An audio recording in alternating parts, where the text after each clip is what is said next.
He told me I was nothing without him, that I'd never succeed in this industry alone. He didn't know I was the anonymous investor backing his biggest project until I canceled his $2 million contract, leaving him scrambling to save his failing business.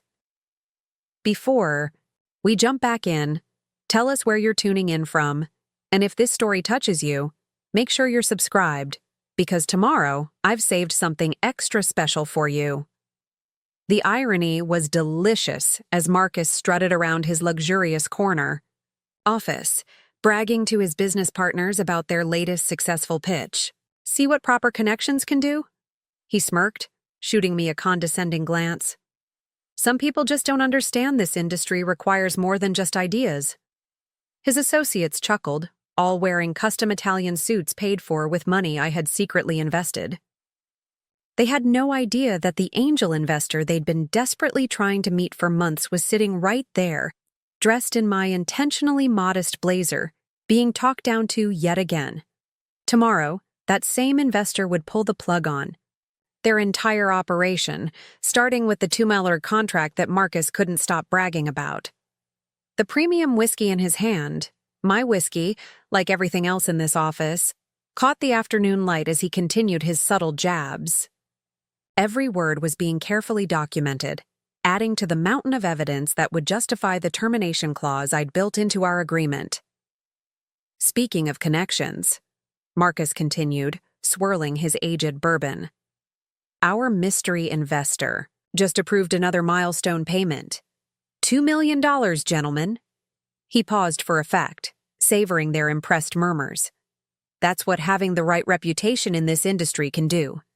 I suppressed a smile, remembering how desperately he'd pitched his startup to every venture capital firm in the city before my shell company offered him funding. Now he acted like it had all been inevitable, a natural result of his supposed business acumen. Sarah here, he gestured toward me dismissively, wanted to launch her own startup last year. Remember that disaster?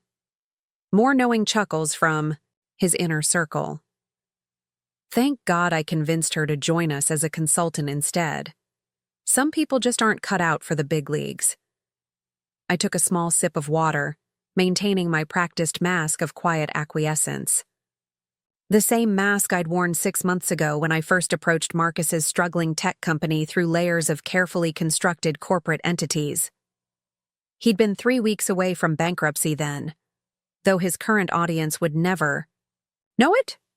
The Series A funding alone proves we're on the right track, Marcus boasted, name-dropping the venture capital firms that had followed my initial investment. What he didn't know was that each one was connected to my broader investment network, carefully orchestrated to build his confidence while maintaining my anonymity. Through the floor-to-ceiling windows, downtown's gleaming towers reflected the late afternoon sun.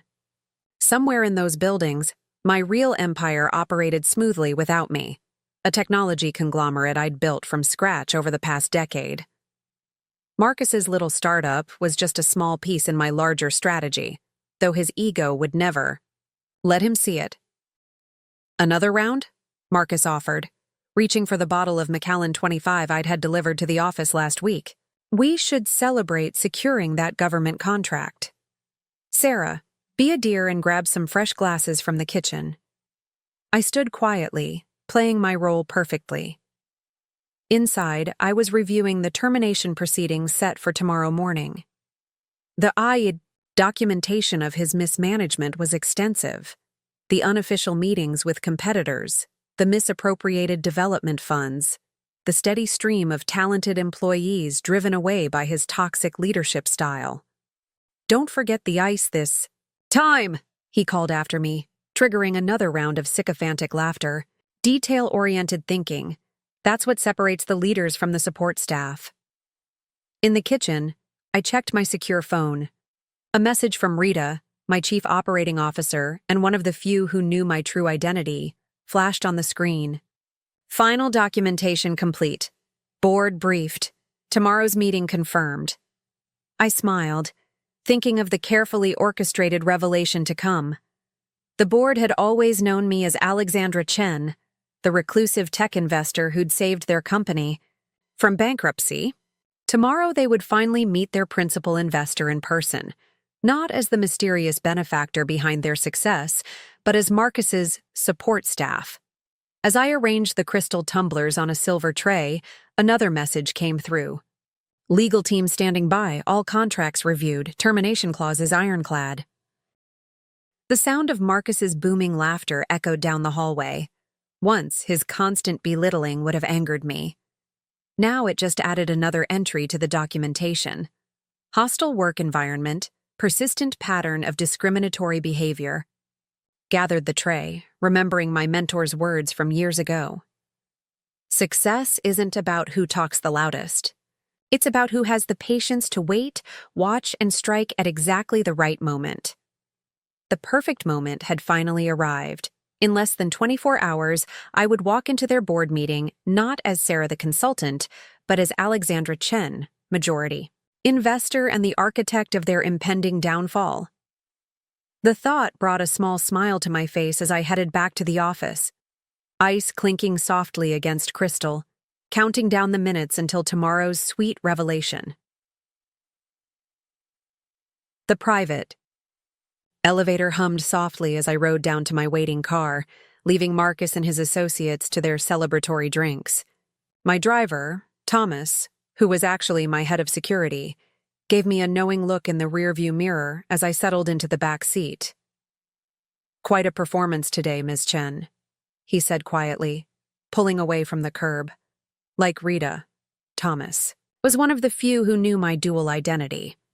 He'd been with me since I founded my first successful tech company 8 years ago, before I learned the value of anonymity. "Marcus was in rare form tonight," I replied, finally allowing myself to relax into my true persona. Apparently, I should be grateful he saved me from my disastrous startup ambitions. The irony of his statement wasn't lost on either of us. That disastrous startup was now a billion-dollar AI company, one of many in my portfolio. As we drove through the city's financial district, I thought back to how this elaborate charade had begun.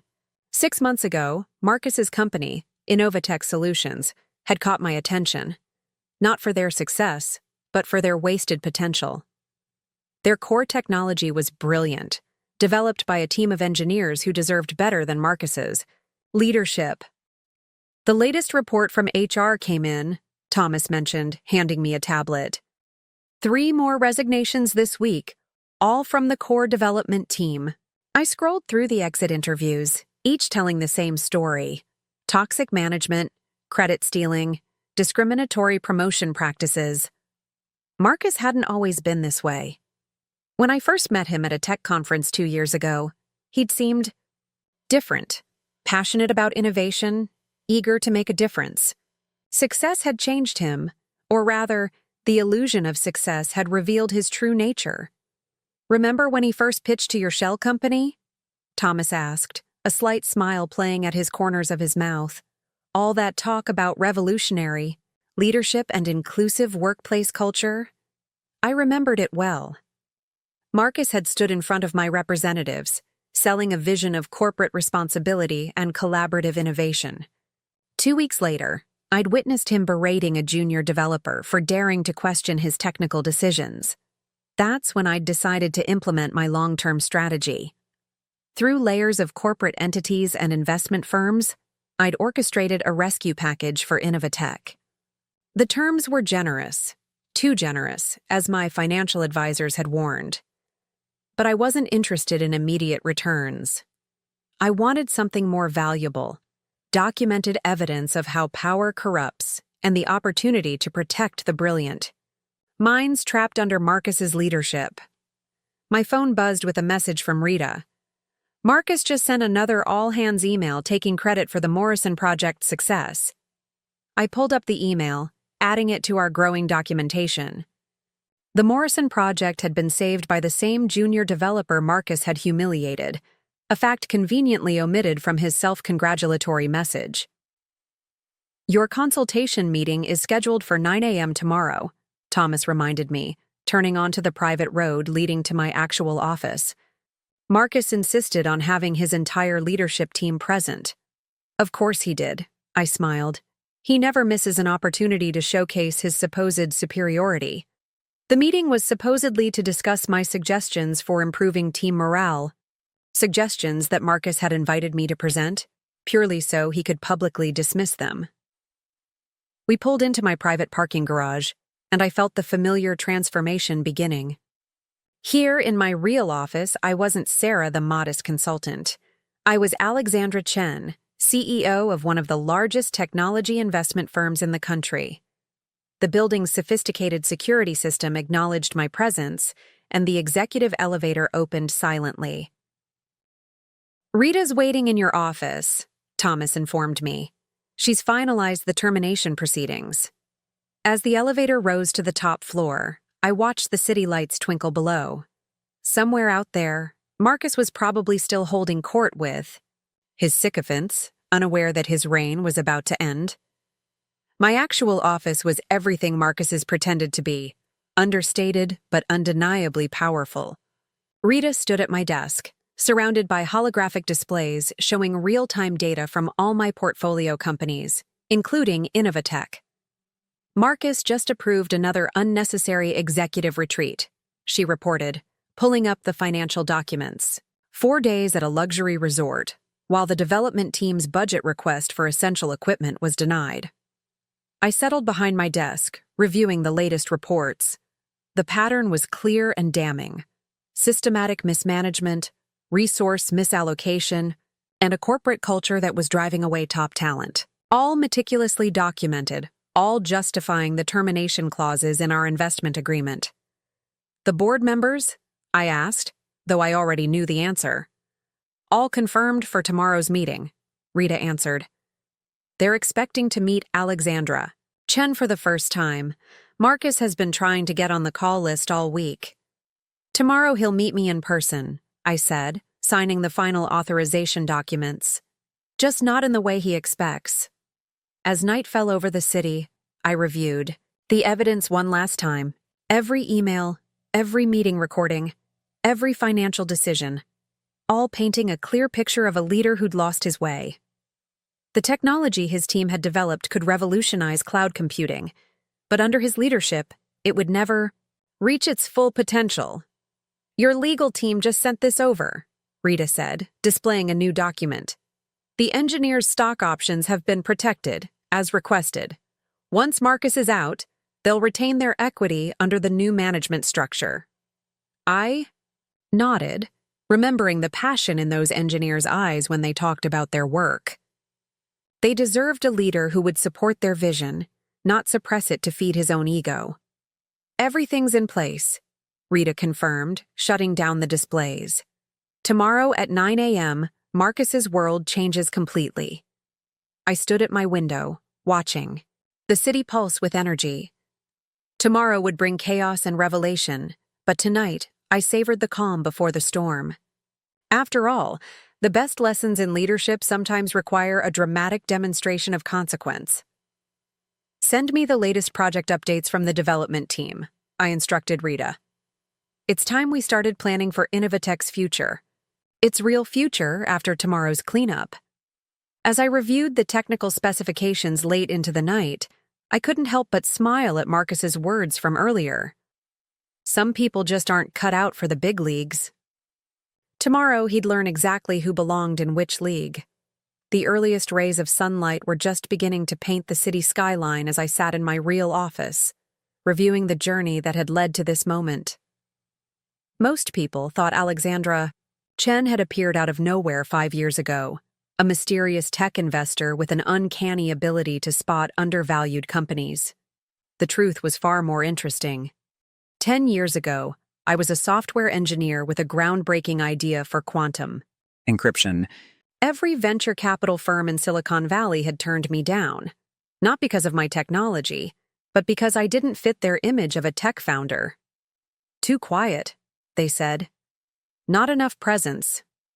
One investor even suggested I find a male co-founder to be the face of the company. Instead, I bootstrapped my first company from a tiny apartment, living on ramen noodles and determination. Within 2 years, my encryption technology was being used by major banks worldwide. But I'd learned a valuable lesson about perception and power in the tech industry. Success attracted parasites, and being visible made you vulnerable. "Your 7 a.m. briefing, Ms. Chen," Rita announced, entering with her tablet. She'd been with me since those early days, watching as I transformed from a naive engineer into someone who understood how to play the long game. "How's our portfolio this morning?" I asked, though the holographic displays surrounding my desk already showed me the answer. 23 companies, each carefully selected, each containing some element of brilliant innovation being stifled by egotistical leadership. "Innovatech's latest financial reports just came in," Rita said, projecting a detailed analysis. "Marcus has been creative with the numbers again. He's hidden the development team's budget cuts under strategic resource reallocation." I studied the figures, adding them to our documentation. "Show me the parallel analysis of their actual technical progress." A new hologram appeared, displaying metrics that would make any real tech investor weep. Breakthrough innovations shelved because they didn't match Marcus's vision. Talented developers relegated to maintenance work while their ideas were claimed by the executive team. "Your initial investment in Innovatech," Rita reminded me, pulling up the historical data. "Everyone thought you were crazy to offer such generous terms." A slight smile played at her lips. "They didn't understand you weren't buying a company. You were buying evidence." She was right. When I first discovered Innovatech's potential, I could have simply acquired them outright. But a hostile takeover wouldn't have exposed the systemic problems in tech leadership that I'd spent years documenting. Marcus and his type were symptoms of a larger disease in the industry, one that needed to be dragged into the light. "Show me the retention data for female engineers under Marcus's leadership," I requested. The holographic display shifted, revealing a damning pattern. Brilliant minds driven away by a culture of dismissal and discrimination, exactly like what I'd faced a decade ago. "The parallel tracking system recorded another interesting conversation yesterday," Rita noted, queuing up an audio file. Marcus's voice filled the room. "Look, I don't care if her solution is more efficient. We go with David's approach. He understands how things work in the real world." The "her" in question was Dr. Sarah Chen, my alter ego, who had proposed an optimization that would have saved the company millions in server costs. The same optimization that was already making my other companies fortunes. "Your collection of personas is quite impressive," Rita observed, displaying profiles of my various professional identities. Sarah Chen, the quiet consultant. Dr. Chen, the academic who published groundbreaking papers under a deliberately ambiguous first initial. Alexandra Chen, the reclusive investor who only appeared via secure video calls. "Each serves its purpose," I replied, remembering how I'd crafted these identities after my early experiences. People reveal their true nature when they think they're dealing with someone powerless. A notification pulsed on my secure screen. Marcus had just arrived at the office, earlier than usual. The surveillance system showed him practicing his presentation for today's meeting, rehearsing how he would shoot down each of my suggestions while maintaining a veneer of professional courtesy. "He still hasn't reviewed the actual investment agreement," Rita noted with a touch of amusement. "The clause about ethical leadership requirements is quite explicit." I stood, walking to my window wall. From here, I could see Marcus's office building, where he was probably congratulating himself on how cleverly he managed his difficult consultant. "Show me the latest valuation of my encryption company," I requested. The figures materialized in the air. Billions in revenue, technological breakthroughs that had revolutionized digital security, and a corporate culture consistently rated among the best in tech. All achieved without a single public appearance by its founder. "Your car is ready," Rita reported. "Thomas has confirmed the security arrangements for this morning's revelation." She paused, studying my reflection in the window. "Are you ready to end this particular experiment?" I turned from the view, transforming my posture and expression into Sarah Chen's more subdued demeanor. The change was subtle but profound, a skill honed through years of observing how people wielded and responded to power. The experiment ended the moment Marcus proved he cared more about his ego than innovation, I replied. Today is simply about recording the results. My phone buzzed with a final message from the security team. Every exit interview, every buried report, every instance of Marcus taking credit for others' work, all meticulously compiled and verified. In an hour, the board would meet Alexandra Chen for the first time, not through a secure video call, but face-to-face. "One last thing," Rita said as I gathered my things. "The development team you wanted to protect? Their new stock options are already in escrow. No matter what Marcus tries today, their innovations are safe." I nodded, picking up my deliberately modest laptop bag.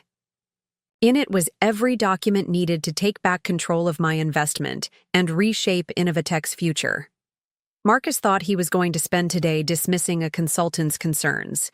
Instead, he was about to learn why true power rarely advertises itself. "Time to go," I said, heading for the private elevator. "Let's show Marcus exactly what kind of person isn't cut out for the big leagues." I arrived at Innovatech's offices 30 minutes earlier than usual, my modest Hyundai pulling into the visitor's parking space I'd been assigned as a consultant. Through the lobby's glass walls, I could see Marcus in his corner office, gesturing emphatically during what appeared to be a heated phone call. What he didn't know was that every word was being recorded and analyzed by my team. "Latest brief from overnight monitoring," Thomas murmured, disguised as a courier delivering my morning coffee. He'd perfected this routine over the past 6 months, our daily exchanges of information hidden in plain sight. The tiny drive concealed in my coffee cup contained everything I needed for today's endgame. Marcus's voice carried across the open office as I made my way to my temporary workspace, a cramped desk deliberately positioned where he could keep an eye on me. No. You tell them the Chen Investment Group's representative will have to wait. I don't care how important they think they are." If only he knew that his mysterious benefactor was already here, cataloging his every misstep.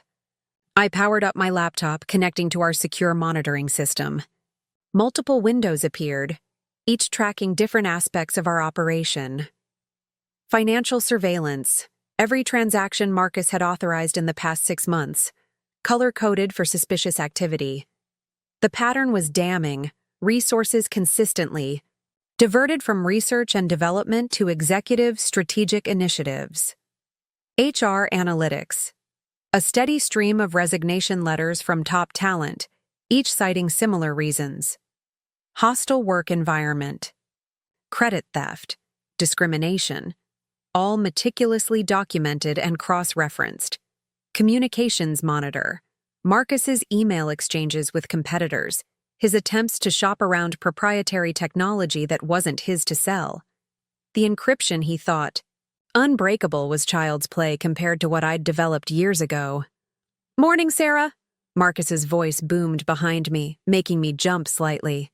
A calculated reaction he'd come to expect. "Ready to have your brilliant ideas shot down today?" His laugh was meant to sound jovial, but the underlying contempt was clear. "Just finalizing my presentation," I replied softly, playing my role one last time. On my screen, a notification flashed. The board members were arriving early for their meeting with Alexandra Chen. They'd been surprised by my request for an in-person appearance, but none had dared refuse. "Don't waste too much time on it," Marcus advised, his condescension barely concealed. "Some of us have real work to do, like managing our $2 million contract." He emphasized the amount, knowing it would take me months to earn what he managed in a single deal. Little did he know that I could buy his entire company with what I earned in interest alone. Another notification, Rita confirming that all termination papers were in place, every I dotted and T crossed by our legal team. The morning unfolded according to plan.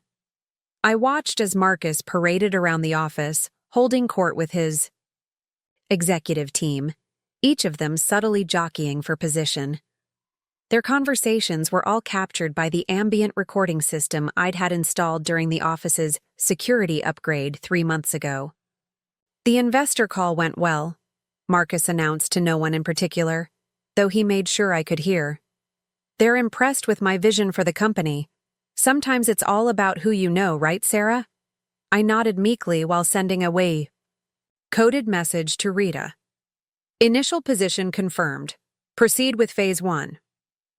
Within minutes, Marcus's phone buzzed. A message from his assistant about an urgent board meeting request. "What the hell?" he muttered, reading the message. "The board wants to meet now? And Chen's representative is actually here?" His face flushed with anger at not being informed earlier. "Sarah, we'll have to postpone your little presentation. Some actual business came up." "Of course," I replied, watching as he hurried to his office to prepare. Through our monitoring system, I could see him frantically pulling up files, trying to make sense of the sudden meeting. His search history told the story. Alexandra Chen background. Chen Investment Group leadership. Tech investor profiles. Another message from Rita. Board assembled. Legal team in position. Security protocols activated. I began my own preparation, opening a hidden compartment in my laptop bag. Inside was everything I needed for the transformation. The tailored blazer I'd worn when I built my first billion-dollar company, the signature pearl necklace that had become Alexandra Chen's trademark in her rare video appearances, the boards. Waiting in the main conference room, Marcus's assistant announced, looking flustered. "They're asking for all senior executives to join immediately." I watched as Marcus straightened his tie, checked his reflection, and headed toward the conference room. He paused at my desk. "Stay here and work on your presentation. With any luck, I'll be back to hear all about your innovative ideas." His sarcasm was thick enough to cut with a knife. The moment he disappeared into the conference room, I opened a secure channel to Rita. "Status report? All systems go," she confirmed. "Every board member has received the complete documentation package. Security teams are in position. The development team has been quietly advised to stay at their desks for an important announcement." I stood, walking to the bathroom with my laptop bag. Inside a private stall, I began my transformation. The modest sweater was replaced by a designer blazer. My deliberately messy hair was smoothed into a sleek chignon. The glasses I didn't actually need were tucked away. "Marcus is getting anxious," Rita reported through my earpiece. "The board. Chairman just informed him that they're waiting for one more person, Alexandra Chen herself." I checked my appearance one final time. Gone was Sarah, the overlooked consultant. In her place stood Alexandra Chen, tech industry power player and majority investor in Innovatech Solutions. My phone buzzed with a final confirmation. The development team was assembled, the security teams were in place, and every exit was covered. "It's time," I told Rita, heading toward the conference room. "Let's show Marcus exactly who he's been underestimating." Through the glass walls, I could see him checking his phone repeatedly, sweat beginning to bead on his forehead. In a few moments, he would learn the true cost of assuming power meant being loud, being male, or being a bully. I paused outside the conference room door, savoring these final seconds before everything changed. 6 months of careful planning, of documented abuse, of strategic patience, all leading to this moment. "Ready when you are, Ms. Chen." Thomas's voice came through my earpiece. I squared my shoulders, lifted my chin, and reached for the door. Handle. It was time to reveal exactly who wasn't cut out for the big leagues. The conference room fell silent as I entered, every head turning to the door. Marcus sat at his usual spot near the head of the table, his expression shifting from annoyance to confusion as he registered my transformed appearance. The board members, already briefed on what was about to unfold, maintained carefully neutral expressions. "I apologize for any delay," I announced, my voice carrying the authority I'd deliberately hidden for months.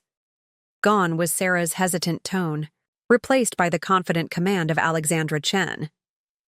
"Shall we begin?"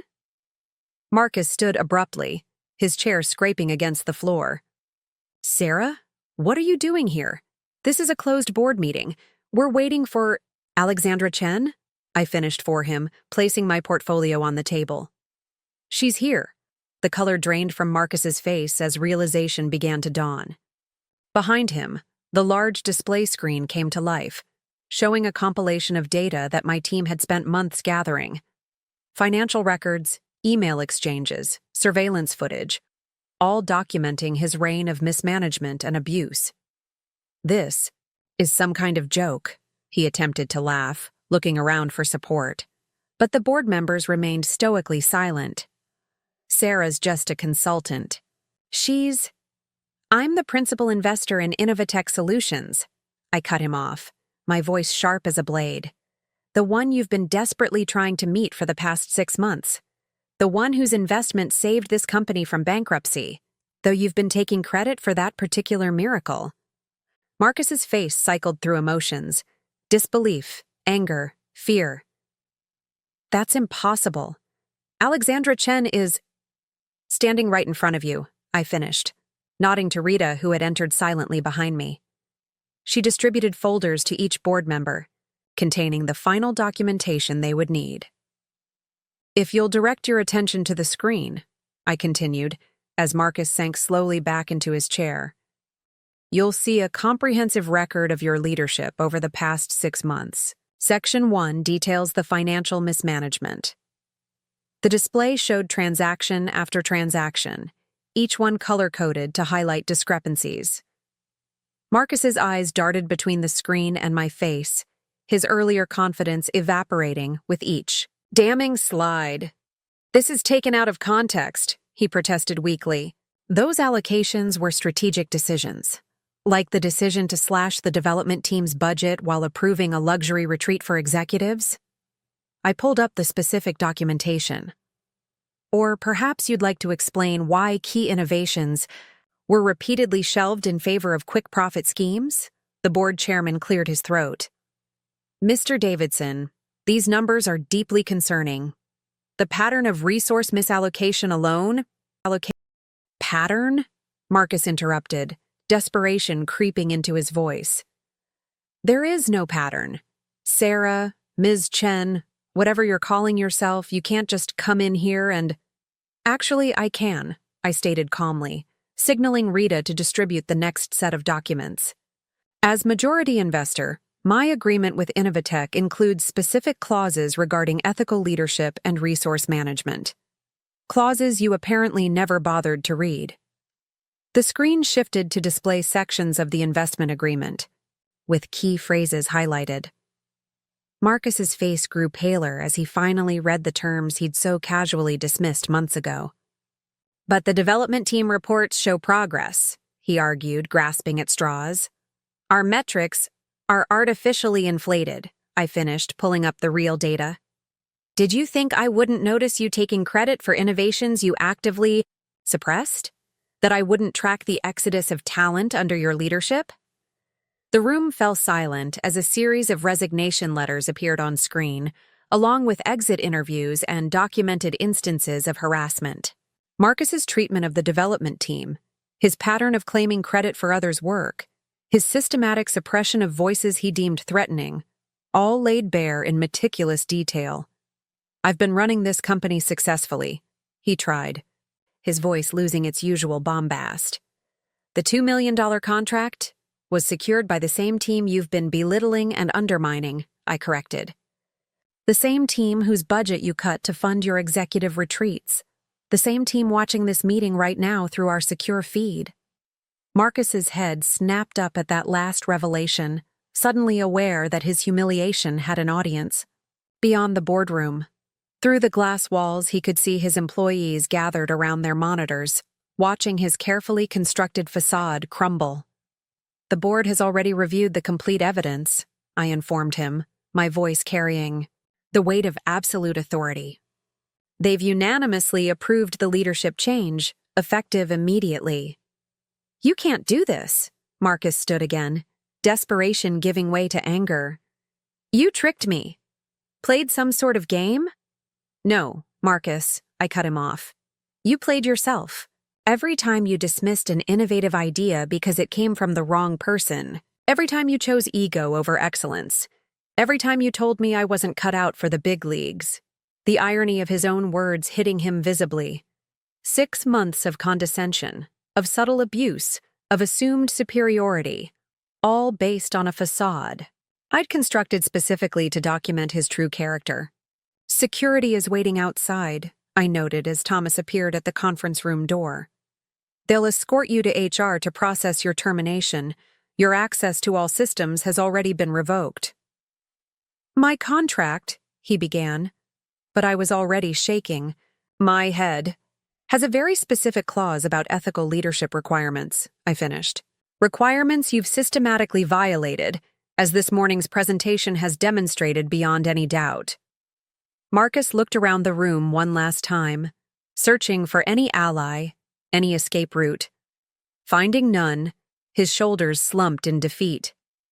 The transformation was remarkable, from swaggering executive to terminated employee in the space of 15 minutes. Thomas will ensure you collect your personal belongings, I stated, my tone making it clear the discussion was over. Any attempt to access company data or contact clients will result in immediate legal action. Do you understand? His nod was barely perceptible as security led him from the room. Through the glass walls, I could see the development team trying to hide their smiles, their relief palpable even from a distance. Now, I turned to the board, ready to begin the real work of transforming Innovatech. Shall we discuss the company's actual future? The catalyst moment had served its purpose. The facade was shattered, the truth revealed, and the real transformation could finally begin. As Marcus's footsteps faded down the hallway, escorted by security, the energy in the office visibly shifted. Through the glass walls of the conference room, I could see the development team emerging from their forced restraint, their expressions a mix of shock, relief, and dawning hope. The metamorphosis wasn't just mine. It was spreading through the entire company like a wave of fresh air after a long storm. Ms. Chen, the board chairman began, his tone markedly different from how he'd addressed me as Sarah just hours ago. I believe we owe you an explanation for not recognizing. I held up a hand, silencing him gracefully. There will be time for that later. Right now, we have more pressing matters to address. I turned to Rita, who was already distributing new documents to the board members.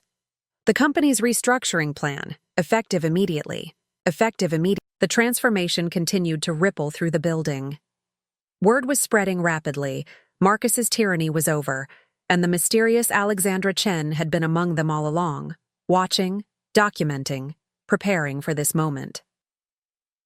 First order of business, I announced, standing at the head of the table that Marcus had so often dominated. The development team's budget is restored, effective immediately. All previously shelved innovations will be reviewed for immediate implementation. Through the glass, I could see Jennifer from the dev team, whose breakthrough code Marcus had dismissed just last week, breaking into a wide smile. The same code that would have saved the company millions in processing costs would now finally see the light of day. Security teams are implementing the leadership transition protocols, Rita reported, her tablet displaying real-time updates. Marcus's access to all systems has been revoked. His company devices are being wiped remotely. I nodded, watching. The status bars tick across her screen. Send the all-hands meeting announcement. Everyone in the main conference room in 30 minutes. It's time they met their real investor. The board members shifted uncomfortably, no doubt remembering their own interactions with Sarah over the past months. Each had witnessed Marcus's behavior, his casual dismissal of talent, his toxic leadership style. None had intervened. Don't worry, gentlemen. I addressed their unspoken concerns. Your positions are secure, provided you embrace the new direction we're taking. I pulled up the company's true performance metrics, stripped of Marcus's creative accounting. Though we will be having a separate discussion about oversight responsibilities. Messages were already flooding in from across the industry. Marcus's dismissal was sending shockwaves through the tech community. His calls to contacts at other companies were being politely declined. Word was spreading about the investor who had orchestrated the most elegant takedown the industry had seen in years. The development team leads are assembled in conference. Room B, Rita announced. They're eager to present their innovations directly to you, the ones Marcus kept suppressing. Schedule them for this afternoon, I instructed. First, we need to address the entire company. I stood, smoothing my blazer, no longer the modest outfit of Sarah the consultant, but the power suit of Alexandra Chen, tech industry force. As I prepared for the all-hands meeting, I could see the transformation happening in real time. Employees, who had hunched under Marcus's reign, were standing taller. Conversations were growing more animated, ideas flowing more freely. The culture of fear was already beginning to dissolve. Ms. Chen, a voice called. It was David, one of Marcus's most loyal supporters, looking significantly less confident than usual. I just wanted to explain about some of those meetings. The ones where you and Marcus dismissed female engineers' solutions in favor of less efficient approaches. I finished for him, my tone carrying just enough edge to make him step back.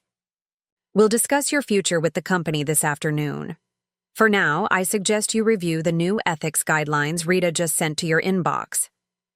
The physical transformation from Sarah to Alexandra had been simple: a change of clothes, a different hairstyle, the removal of unnecessary glasses. But the real metamorphosis was in the energy I now commanded, the power I no longer needed to hide. The press is already calling, Rita murmured as we walked toward the main conference room. They want statements about Marcus's departure and the company's future. Let them wait, I replied, watching employees gather for the meeting. The first explanation belongs to the people who suffered under his leadership. The main conference room was packed, with more employees joining virtually from other offices. The nervous energy was palpable. They'd all witnessed Marcus's dramatic exit, but none except the board knew the full story. I took my place at the podium, facing the company I'd watched suffer under Marcus's ego for 6 months. The transformation was complete, from overlooked consultant to revealed power player, from silent observer to decisive leader. Good morning, I began, my voice carrying easily through the room. Most of you know me as Sarah, the consultant Marcus enjoyed dismissing. Today, you'll know me as Alexandra Chen, your majority investor and new CEO. The ripple of shock through the room was almost physical. Hundreds of eyes widened in recognition as they connected the dots. Every time Marcus had mocked my suggestions, he'd been mocking his own boss. Every time he'd dismissed my insights, he'd been digging his own professional grave. The changes beginning today aren't just about removing toxic leadership, I continued, bringing up slides of the innovations we'd be immediately implementing. They're about transforming Innovatech into what it should have been all along. A company that values innovation over ego, merit over manipulation, and actual leadership over empty authority. As I outlined the company's new direction, I could see the final pieces of Marcus's influence falling away. The metamorphosis was complete, not just for me, but for the entire organization. The facade had been necessary to document the disease, but now the real healing could begin. The transformation from perceived weakness to absolute strength wasn't just about personal vindication. It was about showing every person in that room that true power doesn't need to announce itself with bluster and bullying. Sometimes, the quietest person in the room is the one you should watch most carefully. The all-hands meeting had ended, but the real grand reveal was about to begin. I sat in Marcus's former office, now my office, reviewing the cascade of events unfolding across multiple screens. His attempts to damage control were being systematically neutralized, each desperate move met with precisely prepared countermeasures. He's trying to contact our major clients, Rita reported, monitoring the communication channels, particularly about the $2 million contract. I nodded, pulling up the client contact list. Send them the pre-prepared briefing packages. Let them see exactly who they've really been working with. The packages contained detailed documentation of how Marcus had nearly derailed their projects and how the development team, under my quiet guidance, had actually saved them. A notification flashed. Marcus was in the lobby, demanding to speak with the board. His security clearance had been revoked, but I had instructed security to let him through. Some revelations were best delivered in person. Your timing is perfect as usual, I told Rita, as Marcus burst into the office, his face flushed with anger. He stopped short at seeing me in his chair, the reality of the situation finally sinking in. You can't do this, he sputtered, his usual confidence shattered. I built this company. Did you? I interrupted, gesturing to the screens surrounding us. Each displayed a different aspect of his failures. Tanked projects, suppressed innovations, talented employees driven away. Let's talk about what you actually built, Marcus. I stood, every inch the CEO he'd pretended to be. Shall we start with the Morrison contract? The one you bragged about securing? I pulled up the relevant documentation. The same contract that was actually saved by the team you dismissed as support staff. Those were my strategies, he began, but I cut him off again. Your strategies? I pressed a button, and his voice filled the room from a recorded meeting.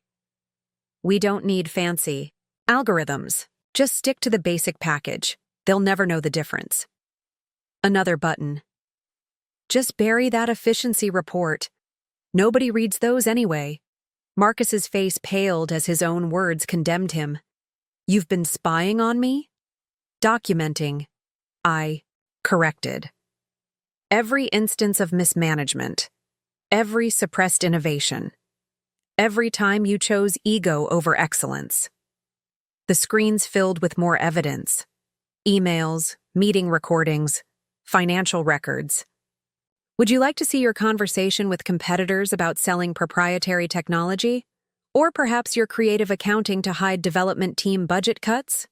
He sank into a chair, the full scope of his exposure becoming clear. Why? He managed. Why go through all this? Because some lessons require a dramatic demonstration, I replied, my voice carrying the weight of every time he dismissed me, and others as unworthy of his attention. You needed to learn that. True power doesn't require bullying. Real leadership doesn't mean suppressing others to elevate yourself. Rita entered with more reports. The development team's presentation is ready. They're eager to show you their actual progress, without Marcus's strategic adjustments to the data.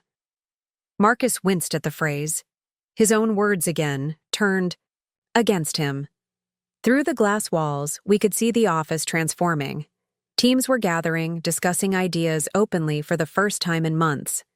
The atmosphere of fear was dissolving. Your personal items are packed, I informed him. Security will escort you out after we finish here. I pulled up one final document, his termination agreement. You have two choices, Marcus. Sign this, acknowledge your misconduct, and leave quietly with your basic severance, or refuse, and we release everything. Every recorded instance of harassment, every financial irregularity, every leaked secret. His hand shook as he reached for the document. You played me, he said quietly. All those months, acting so harmless. No, Marcus, you played yourself. I stood at the window, watching the city skyline. I simply created a context where you felt safe enough to show your true character. Everything else, every mistake, every abuse of power, every instance of arrogance, that was all you. The termination agreement sat between us, a symbol of his complete downfall. Outside the office, employees were gathered, watching the final act of his removal unfold. Many were the same people he'd belittled, dismissed, or pushed aside. The sigh. Press release goes out in an hour, Rita noted, checking her tablet. Your choice determines which version, Marcus. He looked up sharply. Press release? Of course, I replied. Leadership changes at tech companies are newsworthy, particularly when they involve systematic misconduct and the dramatic revelation of a secret CEO. The screens around us displayed draft headlines. Tech CEO ousted after months-long sting operation by secret owner. Or if he chose not to sign, Tech CEO fired for misconduct, full evidence released. Marcus reached for the pen, his movements mechanical. The signature he scrawled bore little resemblance to his usual confident strokes. The man who had swaggered through the office just hours ago was gone, replaced by someone confronting the consequences of his actions for the first time. Security will take you to HR to complete the exit process, I informed him as Thomas appeared at the door. Your company devices have been wiped. Any attempt to access company systems or contact clients will void your severance and trigger immediate legal action. As he stood to leave, Marcus paused. The whole time, he said almost to himself, every time I mocked you, dismissed you, you were showing me exactly why you needed to be removed, I finished. Thank you for making it so abundantly clear. The office watched in silence as security escorted him out. The grand reveal was complete. Not just of my true identity, but of the fundamental truth about power and leadership. Real authority doesn't need to crush others to elevate itself. Send out the all-hands announcement, I instructed Rita. It's time to begin Innovatex. Real transformation. The screens around me shifted to display the company's true potential. Innovations unleashed, talent unleashed, possibilities unlimited. The revelation wasn't just about exposing one man's failures. It was about revealing what a company could become when led with genuine vision instead of ego.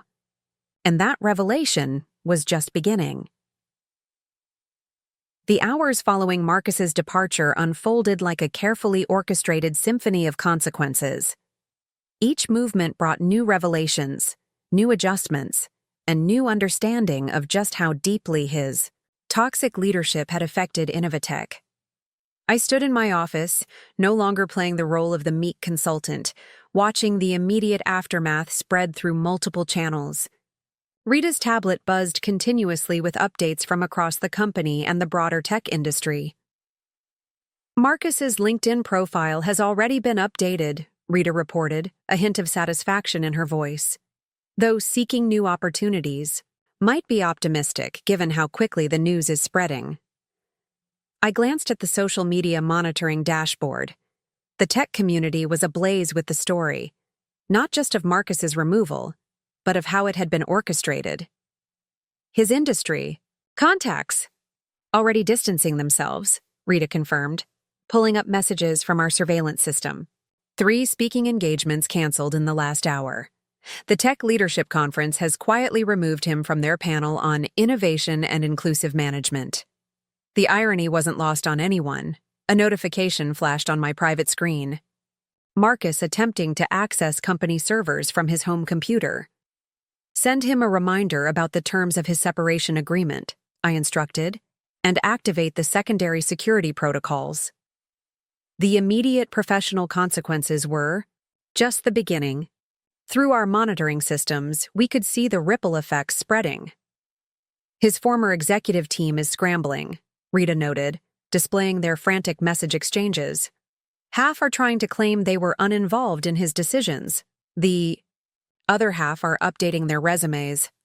I pulled up the company's org chart on the main display. Schedule individual meetings with each of them for tomorrow. It's time to separate the salvageable from the compromised. The development team, freed from Marcus's oppressive management, was already showing signs of renewed energy. Jennifer, whose innovative code had been repeatedly sidelined, was leading an impromptu meeting about implementing her optimization algorithm. The $2 million contract client called, Rita announced. They want to meet with you personally. Apparently, they've reviewed the documentation we sent and have some concerns about Marcus's representations. Schedule it for tomorrow, I replied, and prepare the full technical briefing, the one Marcus kept burying because it had to. many complex details. Through the glass walls, I could see the office culture transforming in real time.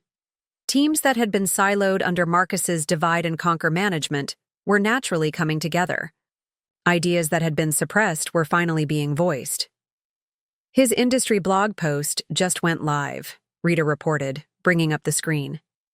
He's trying to control the narrative, claiming strategic differences and mutual decision-making. I smiled, pressing a button on my desk. Release Response Package 1. Within minutes, every tech news outlet would have documented evidence of the real story. Marcus's attempt at damage control would only dig his hole deeper. The board members are requesting individual meetings, Rita continued, particularly those who witnessed his behavior firsthand. Schedule them for later this week, I instructed. Let them sweat a bit about their own oversight failures. A security alert flashed. Marcus had arrived at his favorite industry networking spot, an upscale bar where he'd often boasted about his leadership prowess. Through our surveillance, we could see him being quietly but firmly turned away. His membership had been revoked hours ago. His attempt to transfer company files before his termination? I asked, though I already knew the answer. Blocked and documented, Rita confirmed. Every unauthorized access attempt is being added to the legal file. His severance package becomes more precarious by the hour. The financial consequences were hitting him particularly hard. His stock options, which he'd bragged about constantly, were worthless under the termination agreement. His executive compensation package had been voided by documented misconduct. He's trying to reach the development team directly, Rita reported, monitoring his phone activity, particularly those he thinks might still be loyal. Show me the responses, I requested. The screen filled with screenshots, developers either ignoring his messages or responding with professional but firm rejections. His power base had evaporated completely. Through another monitor, I watched his reputation implode in real time. Industry forums were buzzing with the story. Former employees were coming forward with their own experiences. His carefully cultivated image as a tech visionary was unraveling thread by thread. The innovation report he buried last month? I asked Rita. Already redistributed to the entire technical team, she confirmed. They're implementing the efficiency improvements this afternoon. Early projections suggest a 40% performance increase. Each hour brought new developments, new consequences, new revelations of just how thoroughly Marcus had sabotaged his own position. His executive parking space, a source of constant boasting, was already reassigned to Jennifer, the developer. He'd repeatedly undermined. His corner office was being converted into a collaborative workspace for the development team. His strategic initiatives were being systematically dismantled, replaced with actual innovation projects. His mother is trying to reach you, Rita noted, checking the incoming messages. Apparently, she's concerned about the financial implications of his termination. I thought about all the times Marcus had mentioned his mother's pride in his executive position. Send her the standard response, along with the documented reasons for his termination. Let her see exactly who her son became when given power. The immediate consequences were severe, but they were just the beginning. Marcus was learning the hard way that true power isn't about dominance, it's about responsibility. And he had failed that responsibility in every possible way. Final status report for the day, Rita announced as evening approached. Company morale is up 60%. 3 previously resigned developers have already requested to return. The technical team has submitted 7 new innovation proposals that Marcus had blocked. I stood at the window, watching the city lights come on. In just one day, the company had begun to transform from Marcus's playground of ego into what it should have been all along, a place where innovation and talent could thrive. Tomorrow, I told Rita, we start rebuilding properly. For now, let Marcus contemplate the consequences of underestimating not just me, but every person he thought he could safely dismiss. The immediate consequences had served their purpose. The message was clear. True leadership isn't about who can shout the loudest or push others down the hardest. It's about creating an environment where everyone can rise to their full potential. And that was just the beginning of Innovatech's transformation. The week following Marcus's removal revealed just how deeply his toxic influence had permeated Innovatech. Like dominoes falling in perfect sequence, each day brought new discoveries, new revelations, and new opportunities for transformation. The forensic accounting team's preliminary report is in, Rita announced, entering my office with a thick folder. She placed it on my desk, where multiple screens already displayed the ongoing dismantling of Marcus's legacy. The financial irregularities go deeper than we initially thought. I opened the report, though the top-line findings were already streaming across one of my monitors. Marcus hadn't just mismanaged resources. He'd created an entire shadow system of accounting to hide his decisions. "Show me the development team's actual budget allocations," I requested. The displays shifted, revealing years of systematic underfunding of innovation, while executive strategic initiatives received bloated budgets. "The pattern is consistent," Rita noted, pulling up comparative charts. Every time the technical team made progress, funds were mysteriously diverted to executive projects, usually right before Marcus claimed credit for their innovations. Through the glass walls of my office, I could see the development team working, with renewed energy. Jennifer's optimization algorithm, finally implemented, had already improved system performance by 45%. The same algorithm Marcus had dismissed as unnecessarily complex. "His industry contacts are falling like dominoes," Rita continued, monitoring the professional fallout. 3 technology conferences have withdrawn his speaking invitations. His profile has been removed from the Tech Leaders to Watch article he was so proud of. I pulled up the surveillance feed from Marcus's preferred business club. He'd been there for hours, desperately trying to network with former colleagues. Each attempt at conversation was met with polite but firm disengagement. No one wanted to be associated with his spectacular fall from grace.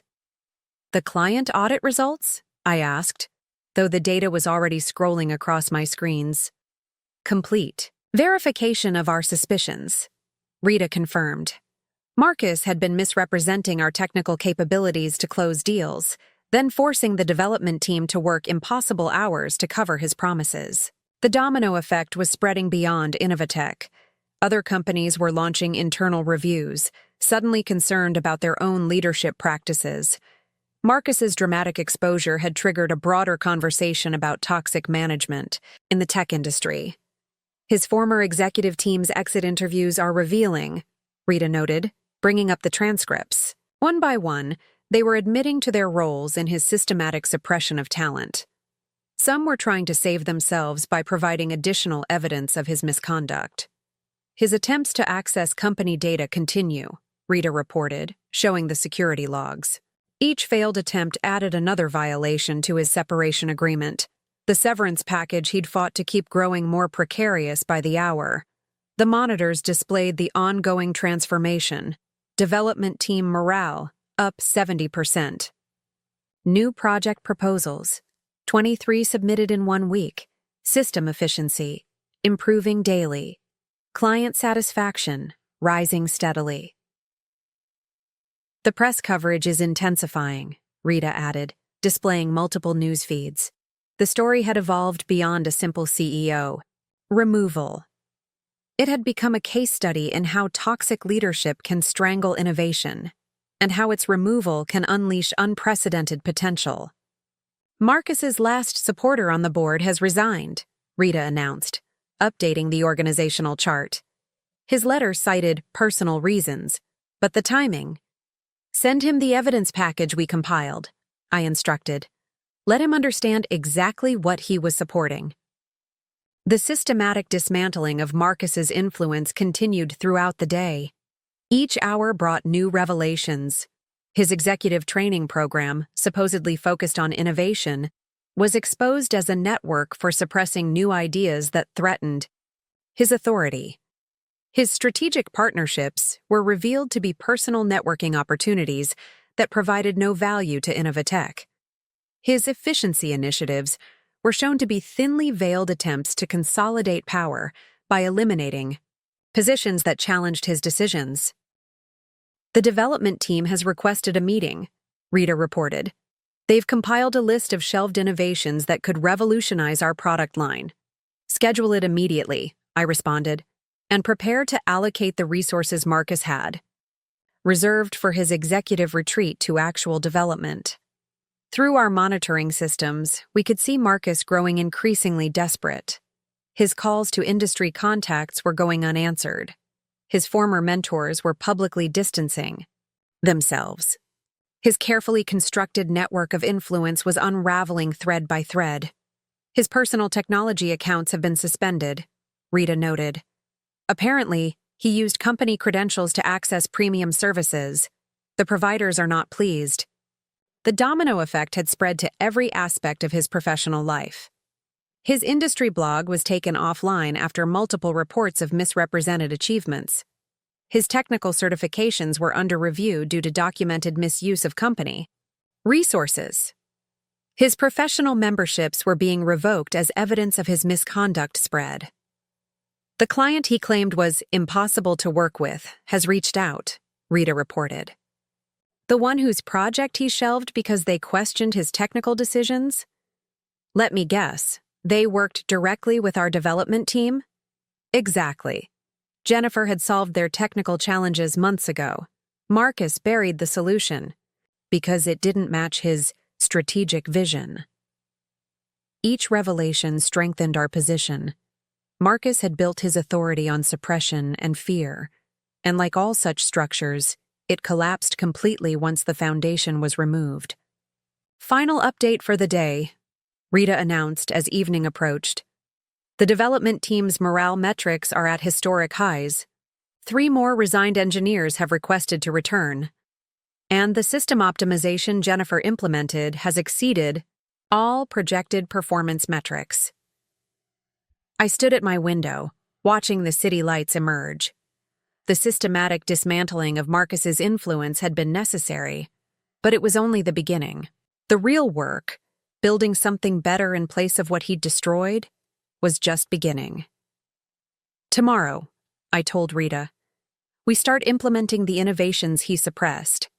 It's time to show everyone what Innovatech can really achieve without his ego in the way.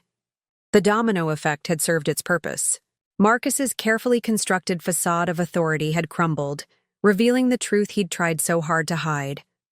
Real leadership isn't about suppressing others' potential. It's about creating an environment where everyone can excel, and that transformation was just beginning. 1 month after Marcus's removal, the ripple effects of his downfall had spread far beyond Innovatech's walls. I sat in my office, reviewing the transformation on multiple levels: company, industry, and the broader tech community. The Harvard Business Review wants to feature Innovatech's transformation, Rita reported, entering with her morning brief. They're calling it the Silent Revolution: How Toxic Leadership Was Quietly Overthrown. The displays surrounding my desk showed real-time metrics of the company's revival: innovation submissions up 300%, employee satisfaction at record levels, system efficiency improved by 80%, client satisfaction scores reaching unprecedented heights. Show me the industry response analysis, I requested. The screens shifted to display a broader picture. Our story had triggered a wave of self-examination across the tech sector. Companies launching leadership audits, board members reviewing oversight practices, investment firms scrutinizing management styles, industry conferences adding sessions on toxic leadership detection. Marcus's influence continues to diminish, Rita noted, pulling up the latest tracking data. His fall had become a cautionary tale, studied in business schools and cited in articles about failed leadership. Through our monitoring systems, we could see the ripple effects touching every corner of the tech world. 3 more companies have discovered similar patterns, Rita reported. CEOs using Marcus's playbook of suppression and credit stealing. All under investigation now. I nodded, watching the data stream across my screens. The exposure of Marcus's tactics had made them easier to recognize elsewhere. Other companies were finding their own hidden toxicity and taking action. The development team's latest innovation has caught significant attention, Rita continued, displaying market responses. The same project Marcus had dismissed as unnecessarily complex was now being hailed as revolutionary. Jennifer, now leading our technical division, had transformed her department. Collaborative coding sessions replaced hierarchical mandates. Innovation was celebrated rather than suppressed. Junior developers were mentored instead of marginalized. Every voice was heard and valued. The industry forums are particularly active today, Rita noted, bringing up the discussions. Tech professionals worldwide were sharing their own stories of toxic leadership, creating a movement for change.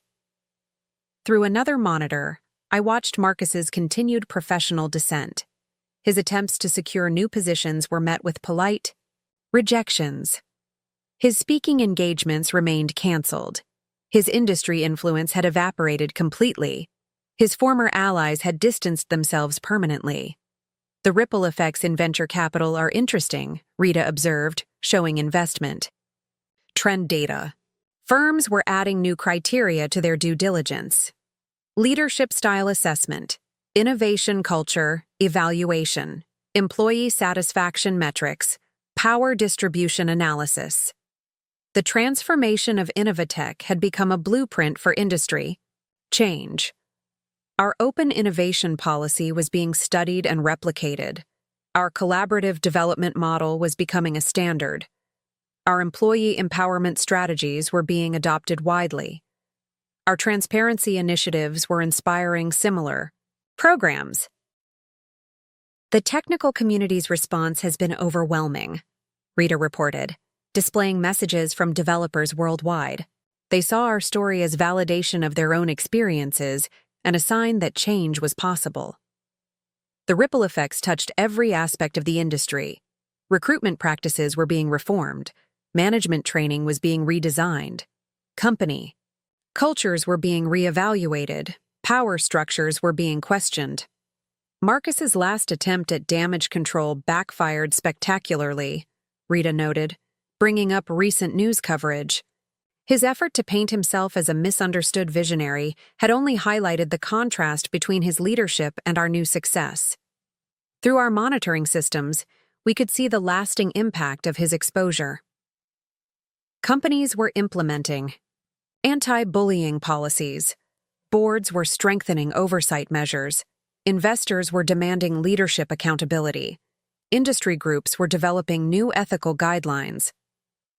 The client relationships have completely transformed, Rita continued, showing satisfaction metrics. Without Marcus's interference, our technical team was free to provide real solutions rather than inflated promises. The ripple effects were evident in our daily operations. Meetings were collaborative rather than confrontational. Ideas were evaluated on merit rather than source. Success was shared rather than claimed. Innovation was nurtured rather than controlled. The industry publications are particularly interested in our transformation timeline, Rita noted, displaying media requests. Our story had become a case study in how to identify and remove toxic leadership while preserving company value. The broader impact was reflected in changing industry standards. Leadership evaluations became more thorough. Employee feedback gained. Greater weight, innovation metrics were redefined. Success was measured differently. The final analysis of Marcus's impact is complete, Rita announced, bringing up the comprehensive report. The contrast between his leadership and our new direction was stark. Innovation had been stifled, now it flourished. Talent had been suppressed, now it thrived. Progress had been controlled, now it accelerated. Potential had been limited. Now, it was unlimited. I stood at my window, watching the tech district buzz with activity. The ripple effects of our transformation had created waves of change throughout the industry. Marcus's removal hadn't just freed Innovatech, it had sparked a broader revolution in how tech companies viewed leadership and success. "Schedule a meeting with the development team," I instructed Rita. "It's time to implement Phase 2 of our innovation pipeline." The projects Marcus had dismissed as impossible were about to become reality. The ripple effects had served their purpose, transforming not just our company, but the industry's understanding of true leadership. The message was clear. Success doesn't come from suppressing potential.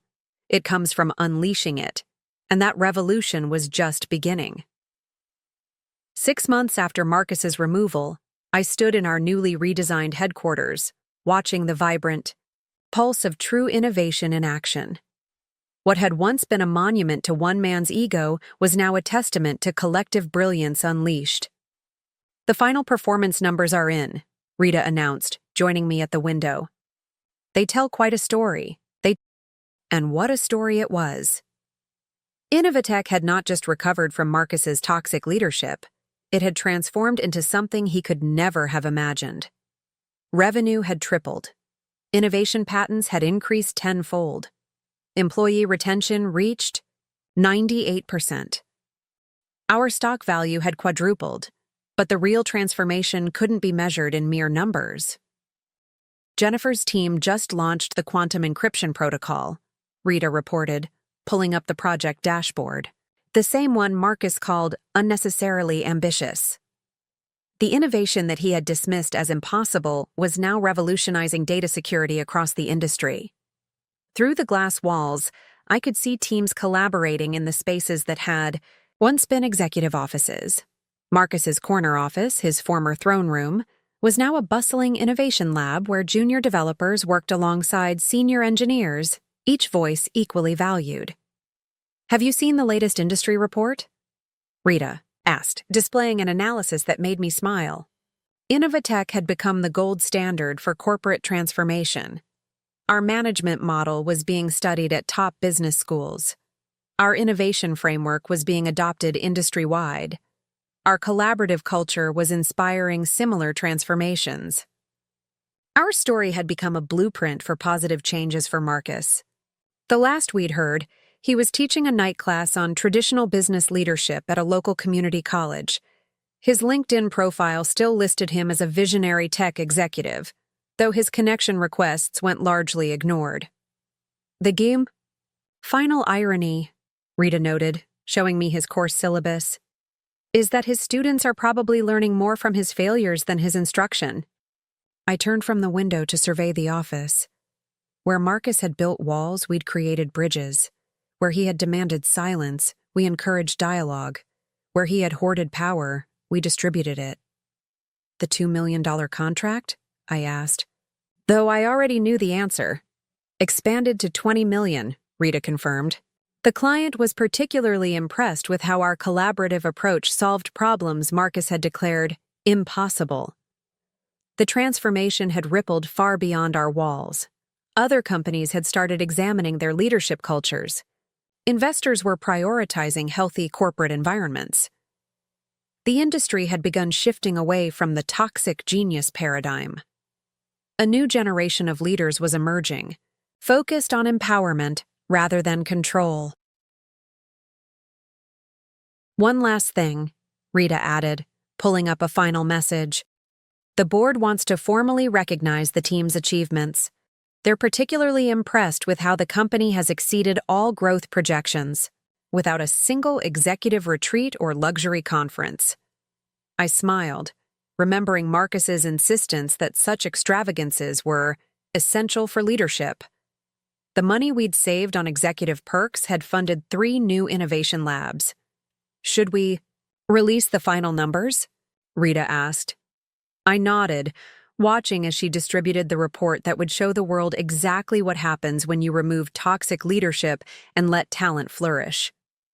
Innovation metrics that shattered industry standards, collaboration scores that set new benchmarks, development timelines that redefined possibility, success that proved the power of collective brilliance. The lesson was clear. True power isn't about controlling others. It's about creating an environment where everyone can achieve their full potential. One last update, Rita said softly. The development team named their latest innovation protocol Phoenix, rising from the ashes of suppression to soar beyond all limitations. I touched the window, my reflection overlaying the vibrant office scene beyond. The quiet consultant, who had endured Marcus's mockery, was gone, replaced by a leader who had proven that the loudest voice in the room is often the least worthy of power. Send out the annual report, I instructed Rita. It's time to show the world what real leadership can achieve. As the sun set over the city, casting long shadows through our innovative spaces, I reflected on the journey. Marcus had been right about one thing. Some people aren't cut out for the big leagues. But he had fundamentally misunderstood who those people were. True leadership, I had proven, doesn't need to announce itself with bluster and dominance. Sometimes, the most powerful person in the room is the one quietly watching, waiting for the perfect moment to transform everything, and that transformation, at Innovatech and beyond, was just the beginning, the end.